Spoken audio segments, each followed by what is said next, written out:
नमस्कार विद्यार्थी मित्रांनो, मी खेमराज चामोर्शीकर तुमचं सर्वांचं टेक्स्टबुक सुपर कोचिंग मध्ये स्वागत करतोय. बघा, बऱ्याच विद्यार्थ्यांना एक प्रॉब्लेम असतो किंवा बऱ्याच विद्यार्थी सुरुवातीपासूनच चुका करतात की ते सिलेबस कव्हर करत असताना ते चुकीचा सिक्वेन्स फॉलो करतात. म्हणजे त्यांना हेच माहीत राहत नाही की नेमका अभ्यास करायचा कसा आहे, कोणत्या सब्जेक्ट नंतर कोणता अभ्यास करायचा आहे, कोणता विषय पूर्व परीक्षेला आहे, कोणता विषय मुख्य परीक्षेला आहे, याची काही आयडिया राहत नाही. आणि म्हणून आपण जनरली काय करतो, आणि हे मी बऱ्याचदा सांगतोय विद्यार्थ्यांना, की आपल्याला वाटतं की आपण फक्त पुस्तक वाचले की परीक्षा क्लिअर होईल. बघा, एमपीएससी किंवा युपीएससी यासारखे जे स्पर्धा परीक्षा आहे, हे आता तशा परीक्षा नाही आहेत की आपण फक्त पुस्तक वाचलं आणि झालं म्हणून.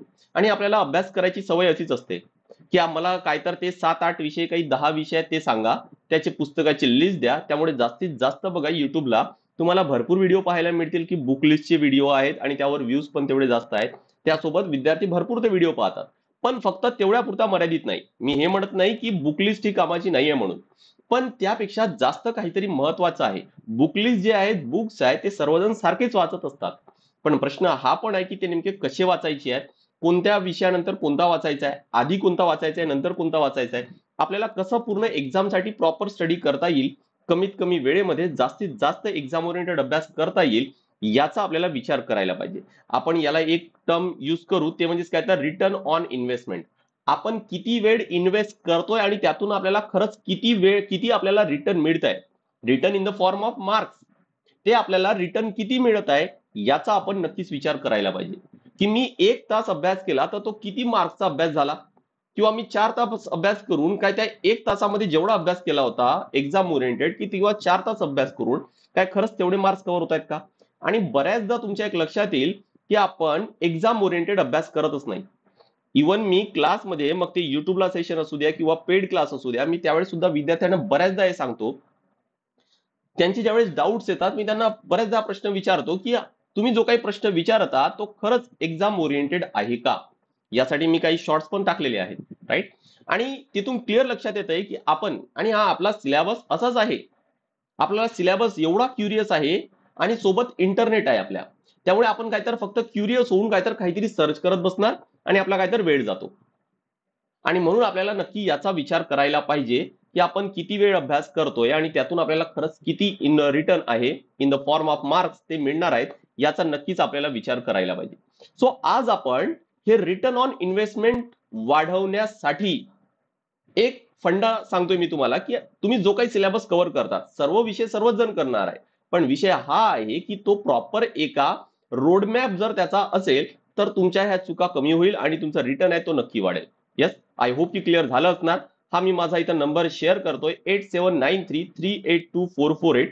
जे नवीन विद्यार्थी आहेत त्यांनी तर हा व्हिडिओ नक्कीच पाहायला पाहिजे, पण त्यासोबत जे जुने विद्यार्थी आहेत त्यांनी पण चेक करा की तुमच्या सोबत ह्या काही चुका अशा झालेल्या आहेत का.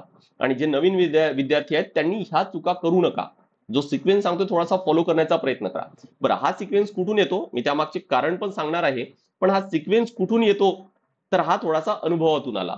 आणि ज्यांनी अभ्यास केलेला आहे त्यांच्या अनुभवातून त्यांच्या पण लक्षात आलं असेल की त्यांनी या मागच्या 2-4-5 महिन्यामध्ये काय काय चुका केल्या आहेत म्हणून, राईट. त्यांना असं वाटेल की कदाचित हे जर आधी माहित असतं तर थोडासा वेळ आहे तो नक्कीच वाचला असता. येस, हा इथं माझा नंबर आहे. तुमचे असेच जर काही क्वेरीज आहेत, डाऊट्स आहेत, तर नक्की या नंबरला विचारा. सायन्सचा व्हॉट्सअप ग्रुप तुम्हाला जॉईन करायचा असेल तरी पण याच नंबरला कॉन्टॅक्ट करायचा आहे. आणि ऍडमिशन रिलेटेड जर तुम्हाला काही क्वेरीज आहे, जर तुम्हाला ऍडमिशन घ्यायची आहे कमीत कमी किमतीमध्ये आणि जास्तीत जास्त काळासाठी तुम्हाला त्याचं सबस्क्रिप्शन हवं आहे, आय मीन की लाईफ टाईमसाठी किंवा तुमचं सिलेक्शन होतपर्यंत, तर एकदा ऍडमिशनच्या आधी मला फक्त एकदा मेसेज टाका की मला या या बॅचला, स्पेसिफिक बॅचला ऍडमिशन घ्यायची आहे. बॅचेस कोणत्या आहेत मी तुम्हाला शेवटी सांगतोच. यस, चला, माझ्या सर्व सेशनचे अपडेट्स तुम्हाला या टेलिग्राम चॅनलला मिळेल. त्यावर मी माझे सर्व पीडीएफ आहेत ते पण शेअर करत असतो. कधी क्वीज आहे तर कधी नोट्स आहेत ते पण मी तिथं शेअर करत असतो. यस, चला पुढे वळूया आणि आपण आपल्या जो आजचा मुद्दा आहे ना त्याकडे वळू. बघा, आहे काय की सर्वात आधी आपल्याला क्लॅरिटी ऑफ सब्जेक्ट असायला पाहिजे. विद्यार्थी बरेच असे असतात, विद्यार्थ्यांचा अभ्यास मी तुम्हाला इथंच क्लिअर सांगतो, मॅक्झिमम तुमच्यापैकी असेच असतील की काय तर मला बुकलिस्ट द्या, मी काय तर अभ्यास करतो. पण ही परीक्षा तशी नाहीये. आपल्याला पहिली स्टेप कोणत्याही स्पर्धा परीक्षेची ती आहे काय, की आपल्याला सिलेबस हा तोंडपाठ असायला पाहिजे. जर तुमचं सिलेबस तोंडपाठ असेल तर तुम्हाला स्वतःच क्लॅरिटी येईल. अदरवाईज काय, तर तुम्ही जसा ज्याला आपण अंधश्रद्धा म्हणतो ना, की फक्त काहीतरी पुस्तकांवर तुम्ही विश्वास ठेवलाय आणि कोणतरी सांगितलं तुम्हाला की ही पुस्तक वाच तर होऊन जाईल, आपण बस तसंच करत बसतो. आपल्या सिलेबसकडे कधीच लक्ष राहत नाही की नेमका आपण सिलेबस मधला किती भाग कव्हर केलाय म्हणून. आणि म्हणून सर्वात आधी तुम्हाला सिलेबसची क्लॅरिटी असायला पाहिजे. प्रत्येक सब्जेक्टची थोडीफार तरी आयडिया असायला पाहिजे. प्रत्येक सब्जेक्ट हा पूर्व परीक्षेला आहे, मुख्य परीक्षेला आहे की दोन्ही भागांमध्ये आहे, ते तुमचं क्लिअर असायला पाहिजे. आता यासाठी मी काय केलंय, थोडंसं एक टेबल तयार केलं, ज्यातून तुम्हाला ना बऱ्यापैकी एक आयडिया येईल. ते बघा इथं दिलंय की या पहिल्या कॉलम मध्ये तुम्हाला पूर्व परीक्षेचे विषय दिलेले आहेत, इथं तुम्हाला मुख्य परीक्षेचे विषय दिलेत. हे जे वरचे जे विषय आहेत, हे एवढे विषय हे दोन्ही भागांमध्ये आहेत, म्हणजे पूर्वमध्ये पण आहे आणि मुख्यमध्ये पण आहे. तर हे दोन विषय फक्त आपल्याला कुठं पाहायला मिळतात, पूर्व परीक्षेमध्ये. आणि हे सर्व विषय कुठं ऍड होतात, तर मग मुख्य परीक्षेसाठी ऍड होतात. आता या प्रत्येक विषयांमध्ये जसं हिस्ट्री आहे, तर हिस्ट्री फक्त एका त्या शब्दामध्ये हिस्ट्री संपत नाही. कारण त्या हिस्ट्रीमध्ये मग प्रकार आहेत की भारताची हिस्ट्री काय आहे, वर्ल्ड हिस्ट्री काय, आणि महाराष्ट्राची हिस्ट्री काय. हा, आता हे त्या विषयाचे जे फॅकल्टीज आहेत, टीचर्स आहेत, ते तुम्हाला चांगले बेटर सांगतील. म्हणून मी फक्त इथं हिस्ट्री वर्ड ऍड केलाय. सिमिलरली जॉग्राफीमध्ये फिजिकल आहे, वर्ल्ड आहे, इंडियन आहे, महाराष्ट्र जॉग्राफी आहे. पॉलिटीमध्ये गव्हर्नन्स आहे, या पद्धतीने. तर हे सर्व जे आहेत, हे कॉमन विषय आहेत प्रिलिम आणि मेन साठी. 1 2 3 4 5 6 6 विषय. त्यानंतर जनरल सायन्स, स्पेसिफिक जनरल सायन्सचा भाग आपल्याला पूर्व परीक्षेमध्ये जो आधी जसा होता तसाच. आणि फक्त इथं काय तर टेक्नॉलॉजीचा भाग आहे. त्यासोबत सीसॅट साठी पेपर 2 असतोच पूर्व परीक्षेमध्ये, आपल्याला माहितच आहे. आणि मुख्य परीक्षेमध्ये मग काय आहे या बाजूला, तर लँग्वेजचे पेपर्स आहेत. हा, मला वाटतं मी इथं लँग्वेज सोडलं, एक लँग्वेज ऍड करायचं राहील. लक्षात ठेवा, मेन्सला आपल्याला लँग्वेज सुद्धा आहे म्हणून.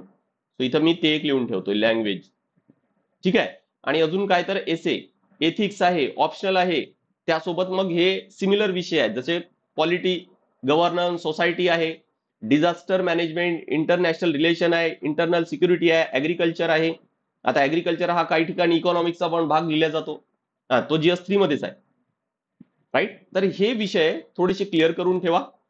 आणि एकदा आयोगाचा जो सिलेबस आहे तो डाउनलोड करायचा आणि पाठ करायचा आहे. मी म्हणतोय की पाठ करायचंय, फक्त एकदा दोनदा वाचून काढू नका. काय पाठ करायचंय, तर तुम्हाला तो सिलेबस आहे तो पाठ करायचा आहे. येस, आय होप की क्लिअर झालं असतं.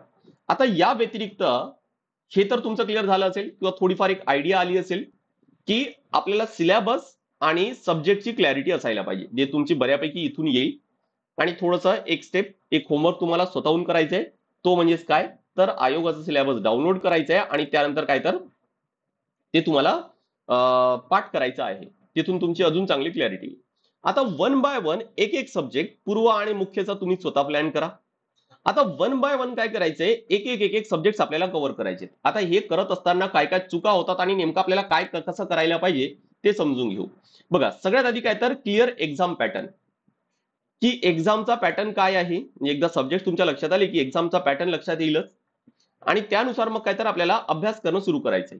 आता काही विद्यार्थी काय करतात की आठवड्यामध्ये 7 विषय आहेत, 7 दिवस आहेत, आणि आपल्याला पूर्व परीक्षेला सुद्धा 7 विषयच आहेत. तर काय करतात बरेच विद्यार्थी की 7 दिवस, 1 2 3 4 5 6 7, तर 7 दिवस 7 विषय करतात. म्हणजे एक दिवस पॉलिटी केलंय, एक दिवस इकॉनॉमी केलंय, एक दिवस एन्व्हायरमेंट केलंय, मग जॉग्राफी आहे, मग हिस्ट्री आहे, मग सायन्स आहे, मग करंट अफेअर्स आहे. आणि याला आपण काय म्हणू, तर रेनबो पॅटर्न, कारण रेनबो मध्ये 7 कलर आहेत इंद्रधनुष्यामध्ये. बट ही चुकीची पद्धत आहे. जर तुम्ही फर्स्ट टाइम जर सर्व अभ्यास करत असणार, तर मला सांगा की आज जर तुम्ही पॉलिटी अभ्यास केला, तर डायरेक्ट बुधवारी पॉलिटी अभ्यास करणार. तुम्ही आज जो अभ्यास केलाय तो खरंच बुधवारी आठवेल का? आणि विचार करा की या पद्धतीने जर तुम्ही अभ्यास करत आहात, तर हे सर्व विषय अभ्यास करायला किती दिवस लागतील, प्रश्न आहे. आणि म्हणून ही पद्धत अवॉइड करा, ही कधी फॉलो करू नका. मी तुम्हाला सजेस्ट करणार की एका दिवशी एकच सब्जेक्ट करायचे म्हणून. आता काही जण एका दिवशी 2 सब्जेक्ट पण सांगतात. आता ते पण चालेल, पण मी असं का सांगतोय एका दिवशी एक का, हे मी माझ्या अनुभवावरून सांगतोय. कारण तुम्हाला आन्सर रायटिंग पण करायची आहे, नोट्स मेकिंग पण करायचे, करंट अफेअर्स पण वाचायचे, सीसॅटची प्रॅक्टिस पण करायची आहे, ऑप्शनल पण करायचं आहे, हे तर सुद्धा करायचे आहेत ना. आणि मागचा जो शुक्रवारी जो आपण एक सेशन घेतलाय त्यामध्ये चेक करा की पूर्ण दिवसाचा नेमका प्लॅन कसा असायला पाहिजे, की ज्यामध्ये तुम्हाला विषय तर अभ्यास करायचे आहेत, त्यासोबत दिवसातले काहीतरी वेळ या सर्व गोष्टींसाठी पण द्यायचे आहेत. मग मला सांगा की 2 विषय जर अभ्यास करायचा किती वेळ? 2-2 तास वाचणार आहेत का? की 3-3 तास वाचणार आहेत? आणि या सर्वांसाठी पण मग 1-1, 2-2 तास पण द्यायचे आहेत आपल्याला. आणि म्हणून सुरुवातीला ज्यावेळेस जस्ट तुम्ही शून्यापासून सुरुवात करत आहात, प्रत्येक विषय हा सुरुवातीपासून वाचत आहात, प्रत्येक शब्द न शब्द त्या विषयाचा वाचत आहात, तर ऍट अ टाइम एकच सब्जेक्ट घ्यायचा आहे. कारण रोज रिव्हिजन सुद्धा करायची आहे. आपल्याला त्याच विषयामध्ये एकमेकांना लिंक पण करता आलं पाहिजे, की इथून 15 दिवसाआधी जर वाचलं होतं, त्याला यामध्ये पण जे आज वाचत आहात त्यासोबत पण लिंक करता यायला पाहिजे. आणि म्हणून ऍट अ टाइम एकच सब्जेक्ट अभ्यास करणं ते मला योग्य वाटतं. आणि म्हणून मी जनरली काय तर तो सेशन तुम्ही पाहिला नसेल तर तो एकदा बघा, की मॉर्निंगच्या स्लॉटमध्ये मी सांगितलंय की नॉलेज गेन करा. कारण सकाळचा वेळ हा अगदी फ्रेश असतो, माइंड फ्रेश असतो. तर जास्तीत जास्त वाचण्याचा प्रयत्न करा. त्यामध्ये 50% म्हणजे तुम्ही 10 तास अभ्यास करसाल तर 50% म्हणजे 5 तास हे वाचण्यातच द्या. उरलेल्या 5 तासामध्ये मग कधी 1 तास तुम्ही आन्सर रायटिंग केलं, 1 तास त्या वाचण्यासोबत नोट्स मेकिंग करायचे. आता नोट्स मेकिंग कसं करायचं आहे आणि ते कधी करायचं यासाठी पण सेशन घेतलंय मी. 1 तास तुम्ही करंट अफेअर्सला दिलं, 1 तास तुम्ही दुसऱ्या कोणत्या भागाला सीसाईडला दिला किंवा ऑप्शनला दिला तो दिलाय, राईट? तर तो आपल्याला करायचा आहे. आय होप की हा क्लिअर झालं असणार. सो जे रेनबो पॅटर्न आहे ना तो अवॉइड करा. आपल्याला लक्षात ठेवा की एक एक सब्जेक्ट असे मास्टर करायचे आहेत की त्यातून काही जरी विचारलंय, कसाही जरी फिरून प्रश्न विचारला तरी पण तो यायला पाहिजे. आणि त्यासाठी फोकस्ड स्टडी केल्याशिवाय पर्याय नाही. तुम्ही एका दिवशी 2-2, 4-4 सब्जेक्ट करत असाल तर होणार नाही. मग फोकस अभ्यास करायचा आहे आणि सोबत काय तर रिव्हिजन करायची आहे. आता रिव्हिजनसाठी मी बऱ्याचदा फंडा सांगतो की आज जो काही तुम्ही अभ्यास केलाय, म्हणजे सकाळी जर वाचलंय तर सायंकाळी एकदा फक्त चाळा, 15 मिनिट तरी त्याला चाळून काय. उद्या परत एकदा बघा आणि आठवड्याभरानंतर परत बघा. तुमचं कधीच विसरणार नाही, कधीच विसरणार नाही. फक्त हे 2-3 वेळा टप्प्याटप्प्याने तुम्हाला रिवाईज करायचंय जो काही वाचलाय. पण मॅक्झिमम विद्यार्थी बघतोय, इवन माझ्या पण अभ्यासाच्या पिरियडमध्ये हाच होता की रिव्हिजन आपल्याला फार कंटाळा येतो. आपल्याला वाटतं की अरे वाचलंय ना होऊन जाईल. आपण रिव्हिजनकडे फार दुर्लक्ष करतो. तर हा एक मुद्दा लक्षात ठेवायचा आहे. दुसरा एक फार इम्पॉर्टंट मुद्दा सांगतोय तुम्हाला की सिलेक्शन ऑफ सब्जेक्ट, की कोणता सब्जेक्ट अभ्यास आधी करायचा आहे. बघा, आपल्याला ना करंट अफेअर्स वाचायचे आहेत. आपल्याला करंट अफेअर्स अभ्यास करायचा आहे. आता करंट अफेअर्स जर तुम्हाला अभ्यास करायचे आणि एक्झामच्या दृष्टीने समजून घ्यायचे आहेत, तर यासाठी तुम्हाला काही बेसिक नॉलेज असणं गरजेचं आहे. कारण तुम्ही कोणतेही करंट अफेअर्स चाळून बघा, तुम्हाला या 4 सब्जेक्ट मधलेच ते करंट अफेअर्स पाहायला मिळतील. हा, एखादी काही इकडे तिकडचे सायन्स वायन्स एखाद असेल, पण मॅक्झिमम करंट अफेअर्स यातलेच. मॅक्झिमम. आता जसा चला घेऊ आपण की इस्रायल आणि इराणचा युद्ध आहे. मी ज्यावर शॉर्ट्स पण बनवलंय आणि त्याचा नेमका कारण सांगितलंय. सुधीर सरांनी सांगितलं की त्याचे काय इम्पॅक्ट होतील. आता ते इम्पॅक्ट कसे आहेत? इकॉनॉमिकल इम्पॅक्ट आहे. जर तुमचा इकॉनॉमिक्स आणि तुमचं पॉलिटी चांगले तर तुम्ही इंटरनॅशनल रिलेशन जो मुख्य परीक्षेचा भाग आहे बघा, तो चांगला समजेल तुम्हाला. आणि म्हणून जर तुम्हाला करंट अफेअर जर समजायचं आहे तर हे वरण भात भाजी पोळी एवढं क्लिअर करा. Polity, economic, geography, environment. Environment तो पण आपण सेकंडरी कन्सिडर करू, पण पॉलिटी, इकॉनॉमिक, जॉग्राफी हे सब्जेक्ट ऍटलिस्ट प्रत्येक या विषयाची एक रिडिंग असायला पाहिजे, प्रत्येक विषयाची. तरच जाऊन तुम्हाला करंट अफेअर्स हे चांगले समजतील. अदरवाईज तुम्ही असं जर म्हणताल की मी रोज न्यूजपेपर वाचतोय, मी करंट अफेअर्स वाचतोय, मी अभ्यास करतोय आणि तुम्हाला या विषयाचा नॉलेज नाही आहे, तर तुम्ही फक्त आभास करून घेतात की तुम्ही करंट अफेअर्स करत आहात म्हणून. तुम्हाला माहीतच नाहीये की एक्झामसाठी काय पाहिजे म्हणून. तुम्हाला हे माहीतच नाही आहे की त्या करंट अफेअर्स मधून एक्झामसाठी काय घ्यायचं आहे. जो घ्यायचा आहे तो तुम्ही घेत नसणार आणि जो नाही घ्यायचा तो घेत असणार. आणि म्हणून हे 4 सब्जेक्ट वरण भात भाजी पोळी ते क्लिअर करायचे. आणि मग काय तर डेझर्टकडे जायचं, तो म्हणजेच काय तर करंट अफेअर्स. त्यानंतर त्याकडे जायचं. आता हे पण समजण्यासाठी म्हणजे तुम्हाला जर पॉलिटी आणि इकॉनॉमिक जर थोडं अजून चांगलं समजायचं आहे, तर त्याचा बेस नाही वाचलं तरी पण चालेल, पण त्याचा बेस तुम्हाला हा हिस्ट्रीमध्ये सापडतो. सो आता मी त्यासाठी परत हे रिकमेंड करतो की आधी हिस्ट्री वाचा, कारण हिस्ट्रीनं हा आपल्याला एखाद्या स्टोरी सारखा वाचता येतो. हिस्ट्री जो विषय आहे, इतिहास विषय आहे, तो आपल्याला स्टोरी सारखा वाचता येतो.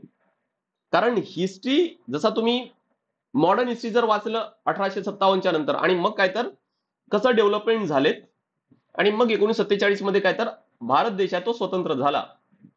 पण त्याची सुरुवात, त्यावेळेचे जे कायदे बनले त्याची सुरुवात 1909 1919 हे कायदे फार इम्पॉर्टंट आहेत.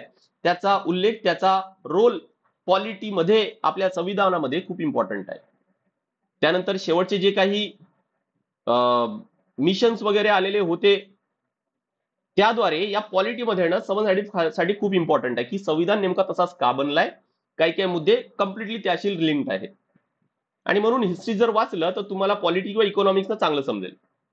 नाही वाचलं तरी पण चालेल, पण हे 4 विषय हे आहेत मस्ट. आय होप की हे क्लिअर झालं असणार तुम्हाला की नेमका अभ्यास करत असताना किंवा सिलेबस आहे तो नेमका कसा कव्हर करायचा आहे. सिलेबस नेमका तो कसा कव्हर करायचा आहे इथून तुमच्या लक्षात आलं असणार. शेवटी आपल्याला मुद्दा काय आहे, 3च मुद्दे आहेत इथं. हा पहिला मुद्दा की तुम्हाला पूर्ण सब्जेक्ट, पूर्ण सिलेबसची चांगली माहिती. दुसरा आहे की विषयाची निवड, एका दिवशी एकच सब्जेक्ट. तुम्हाला जर 2-3 महिने झाले असणार, तुम्ही एक एक विषय हे सर्वांना एक एक रिडिंग जरी झाले असणार तुमचे, सेकंड रिडिंगच्या वेळेस ठीक आहे की म्हणता येईल आपल्याला की एका दिवशी तुम्ही 2 सब्जेक्ट घेतात म्हणून, त्यावेळेस ठीक आहे. बट तो आता पर्सन टू पर्सन व्हॅरी करेल. बट सुरुवातीला ऍट अ टाइम एकच सब्जेक्ट. आणि तिसरं काय, तर कोणता सब्जेक्ट तुम्ही निवडत आहात तो. हे 3 मुद्दे, या तिघांकडे थोडीशी काळजी घ्या.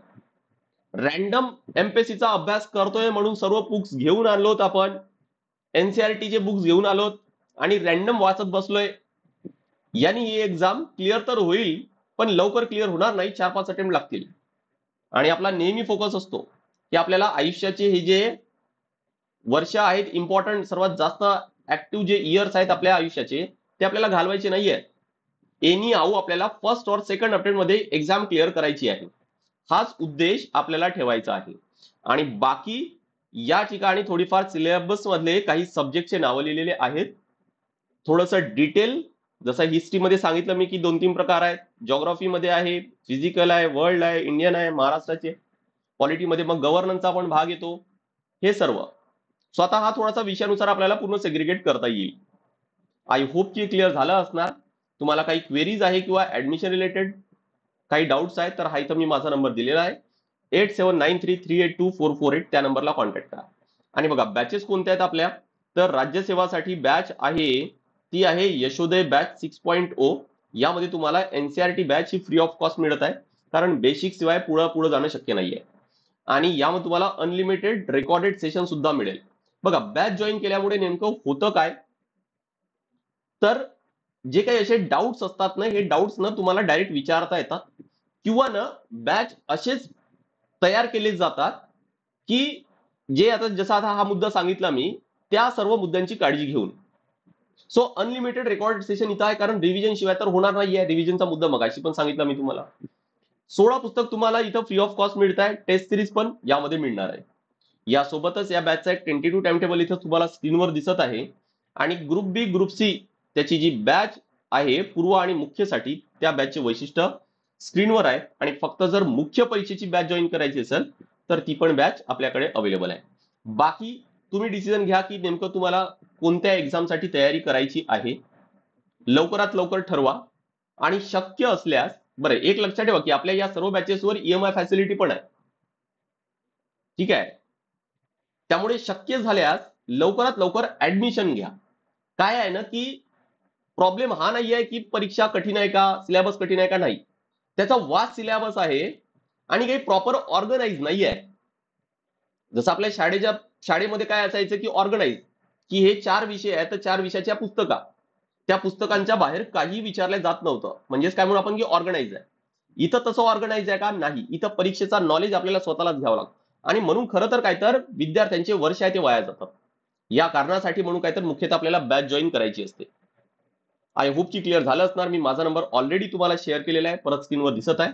तर थोडंसं स्ट्रीमलाईन करा तुमचं स्टडी आहे, प्रॉपर एक रोडमॅप बनवा आणि मगच अभ्यास करा. यातून तुमचा भरपूर वेळ आहे तो वाचणार आहे. येस, चला नेक्स्ट सेशनला भेटूया आपण. This is all from my side. Thank you very much.